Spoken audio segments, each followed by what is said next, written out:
Bloody Nora. Wow. Should we pretend that's not what we want to see? Or should we just be completely honest about how brilliant that was?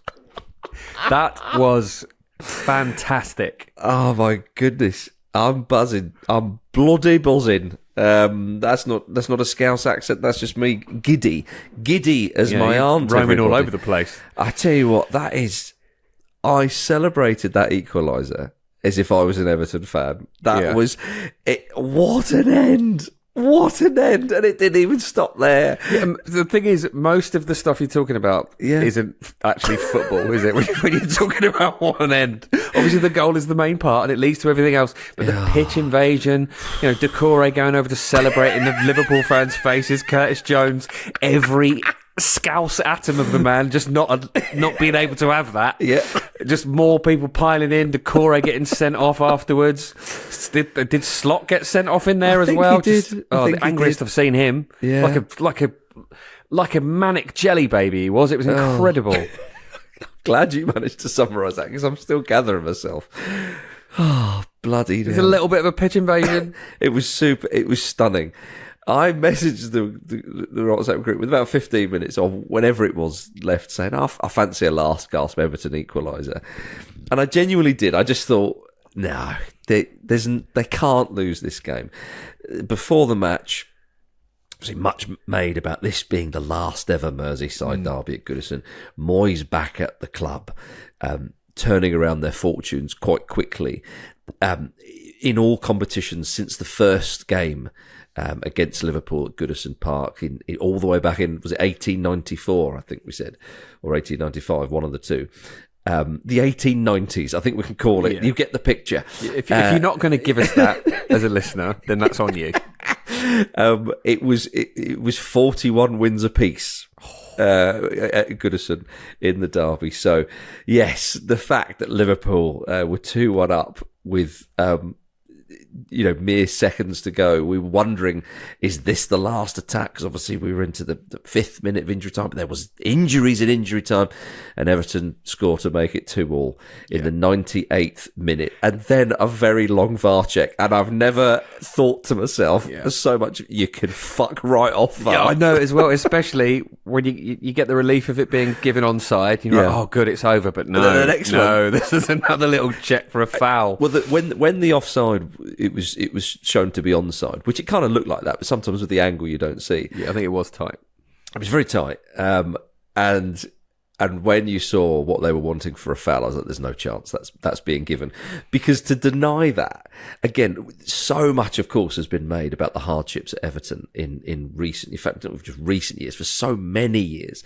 Obviously, Moyes comes in to try and basically ensure they don't get relegated in the final season at Goodison. Turns the fortunes around. Here we are, Merseyside derby, out of the FA Cup, to be 2-1 down, and then for James Tarkowski, the man with the captain's armband, to unleash that volley. That was basically all of the frustration they felt for so many years, released in one moment. Everyone goes mad, into the corner, everyone's on the pitch, just get everybody there. Whatever you're doing, stop now, get your eyes on this. If that would have been chalked off for a toenail, oh my goodness. Yeah, especially as well. Offside. Like, what felt like about 30 seconds before that, Liverpool fans are starting to chart, you'll never walk alone. Yeah. Obviously, Everton are riled up by that because it's a bit smug. And then Tarkowski does that straight away. It's brilliant. And ultimately, it's barely going to make a dent in Liverpool's season, that. And Everton are celebrating a draw like they've won the league. And they are absolutely correct. As they absolutely should, I don't think any Evertonians are going, well, just, it's good to avoid the loss, wasn't it? No. Yeah. That was so good. Like, just the power. That was the power of Wayne Rooney's volley against Newcastle United for Manchester United. It was that kind of... Yeah. I mean, that was UFC stuff, the way he's hit that, wasn't it? I mean, I know it was a lot further out, but when the ball drops to Tarkowski, you're thinking to yourself, you've just got to bury that. And my goodness, didn't it? Because if that sails over the bar, And it was a fitting goal for a game like that as well, because it was very kind of very rough and ready, wasn't it? It was a lot of very physical game, a lot of big challenges. Beto and Konate are going to be finding bruises for the next couple of days all over themselves from the battle that they were having. I think it's probably, we should point out as well that the free kick that led to Everton's goal probably wasn't a free kick. While we're doing that sort of housekeeping, but as a spectacle, it was really, really entertaining. Yeah, it really was, and it's right from the off, it was entertaining. I mean, you can't with this type of derby, when it ends 2-2 with that kind of finish and plenty to talk about, you really can't complain. Certainly not as a neutral, for crying out loud. Yeah, the game started fast, and we thought that might be the case. I did wonder how Everton were going to go about it, and I think just to try and disrupt Liverpool, I suppose. But I mean, it's far easier said than done. We didn't have to wait too long for the first goal, though. Jim Beto on 11 minutes, as you mentioned. That lovely forward play from him. Oh, it's beauty. And I'll tell you something, David Moyes, we said this when Beto scored those 2 goals. Was it against Leicester a couple of weeks ago when was it Tarkowski and Garner played those through balls? Yeah. And it was Xavi and Iniesta stuff. Well, I'll tell you what, Branthwaite got in on it as well. He had a fantastic game, yeah. Beto, beautiful body movement from the finish. Alan McCoist was absolutely on one, being a striker who knew how to finish himself. Yeah. To get the high praise from that man is high praise indeed. You'd have the wind in your sails for weeks, wouldn't you? For a compliment off Ali McCoy. Yeah, totally. And I get the impression they're not that hard to get, but you would still feel like $1 million.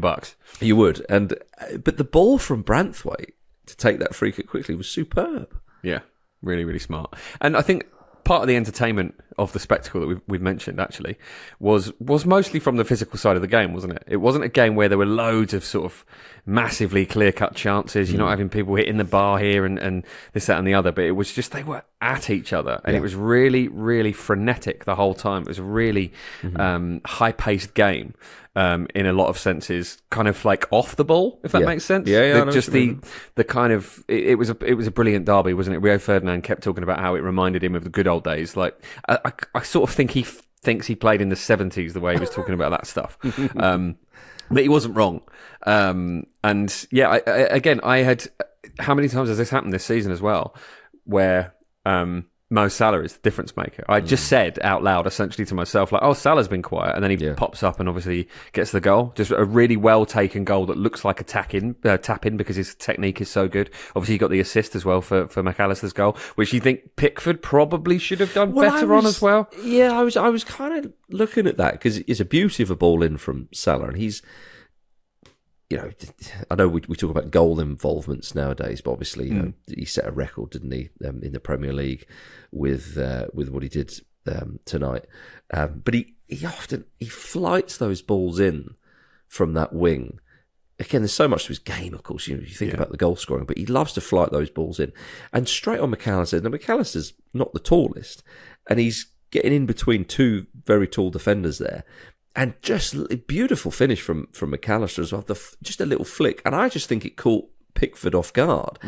Part of me thinks, was he caught off guard? I suspect that's the answer. Another part of me thought, did he think it was going wide? He kind of just shepherded. Did you think that? Because I was caught... Because of the hesitation. Yeah, I suppose I leaned in that he was caught off guard. And he's just... Yeah, so you think he was probably thinking it was going wide, which is I think so. A bit of an error, you would say. I don't share your anti-Jordan Pickford agenda, so I'll leave that for the listeners. How bloody dare you? I love England's Rose, Jordan Pickford, as you know. But anyway, let's focus on what McAllister did, because it was a brilliant header, and it did kind of sort of pop the Everton balloon just 5 minutes after that goal a little bit, and there didn't seem an inevitability about it, because as you say, it wasn't like Liverpool suddenly started peppering the goal. No, but then that's what Liverpool have been so good at this season, isn't it? It felt like, and I think will probably prove to have been as well, a performance of champions, particularly when they got the second goal. You thought, okay, this is a difficult scenario here. The atmosphere is crazy. It's very emotional. The crowd are really, really up. It's it's a bitty game in a lot of ways. Yeah. It's difficult to get any control in it, and yet they find a way to just pounce on a slight moment of insecurity from Everton, and they put themselves ahead, and you think this is why they're going to win the league. Yeah. And despite the late equaliser, I think that is still going to be the case, and most of the performance is evidence of why that is. But I mean, obviously that equaliser gives it a blockbuster ending that must simply be enjoyed in its own right.